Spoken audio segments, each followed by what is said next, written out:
একজন মহিলা স্নাইপার, চোখ স্কোপে নিশানা সেট করা। সে গুনছে 1, 2, 3।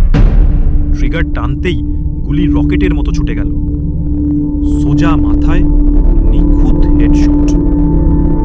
অন্যদিকে একদল ব্যবসায়ী গোপনে লেনদেন করছে। হঠাৎ অ্যালার্ম বেজে উঠল। জানলার বাইরে হেলিকপ্টার। পাইলটের গলা লাউডস্পিকারে, হাত তুলে আত্মসমর্পণ করুন। কিন্তু না, কেউ মানল না। তারা উল্টো পিস্তল তুলে ধরল। পাইলট এক মুহূর্ত দেরি না করে বোতাম টিপল। চারদিক সাদা গ্যাসে ভরে গেল, টিয়ার গ্যাস। ঠিক তখনই স্পেশাল ফোর্স জানলা ভেঙে ঢুকে পড়ল।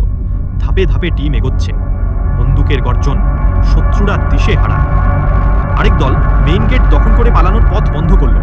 কিন্তু খেলা এখানেই শেষ নয়। হঠাৎ দুজন সশস্ত্র লোক পেছন দিক থেকে বেরিয়ে এলো। তারা তাদের নেতাকে পালাতে দিচ্ছে। অপারেশন ক্যাপ্টেন চিৎকার করলেন, স্নাইপার সাপোর্ট এখনই!